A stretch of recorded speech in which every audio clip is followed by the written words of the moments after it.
Narito ang mga balita sa araw na ito. 1.4 milyon na kabataan sa North Korea na isumali sa militar. Iniulat ng state media ng North Korea kamakailan na tinatayang 1.4 milyon na kabataan ang nag-apply upang sumali o bumalik sa hukbong militar ngayong linggo, kung saan sinisi nila ang Seoul sa sinasabing provokatibong pagpasok ng drone nito na nagdala ng tensyon sa pagitan ng dalawang bansa. Ito ay kasunod ng mga akusasyon ng North Korea na nagpapadala ang South Korea ng mga drone sa Pyongyang na nagpakalat ng malaking bilang ng mga leaflets kontra Norte. Matatandaang winasak ng Norte ang mga kalsada at linya ng tren na nag-uugnay sa dalawang bahagi ng Korea noong Martes bilang tugon at binalaan ng South. Ayon sa opisyal na ulat ng KCNA News Agency, ang mga kabataan, kabilang ang mga estudyante at opisyal ng Youth League na lumagda sa mga petisyon upang sumali sa hukbo, ay determinadong lumaban sa isang sacred war of destroying the enemy with the arms of the revolution. Ngayon naman ay dumako tayo sa balitang showbiz. J-Hope, sinalubong ng 100 fans paglabas ng military. Nakalabas na ang K-pop star na si J-Hope ng BTS mula sa military service ng South Korea nitong Huwebes matapos ang 18 buwang serbisyo na nagdulot ng excitement sa mga fans at investors sa posibilidad ng muling pagsasama-sama ng boyband sa susunod na taon. Suot ang uniforme at itim na beret, masayang ngumiti si J-Hope habang sinasalubong siya ni Jin at ng 100 fans na nagtititili. Pati na rin ang mga reporters sa isang military base sa Wonju, Gangwon Province. Thanks to the fans, I was able to finish the service safely with good health. Anya sa mga naroroon.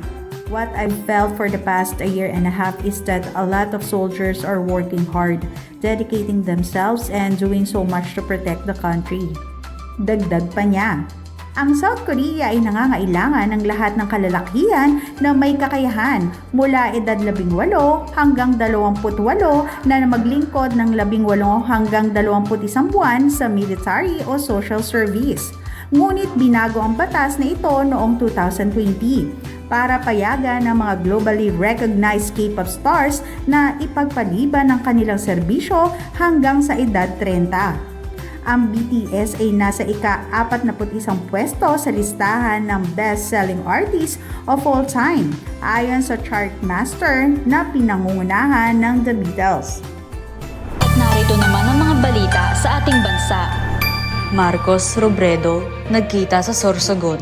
Nagkita at nagkamayan sina Pangulong Ferdinand Marcos Jr. at dating Vice Presidente Leni Robredo na magkaribal sa halalan noong 2022 sa inaugurasyon ng Sorsogon Sports Arena ngayong Huwebes. Nag-cruise ang kanilang landas sa entrada bago tumuloy ang Pangulo sa seremonya.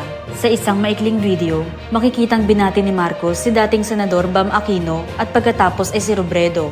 Ayon kay Senate President Francis Escudero, inibitahan sina Robredo at Aquino upang salubungin ng Pangulo bilang kinatawan ng Bicol. Si Robredo ay tatakbo bilang alkalde ng lungsod ng Naga sa 2025 habang si Aquino ay muling tatakbo para sa Senado sa 2025 midterm elections. Sa kanyang talumpati, muling iginiit ni Marcos ang kanyang panawagan para sa pagkakaisa na siya ring tema ng kanyang kampanya noong 2022.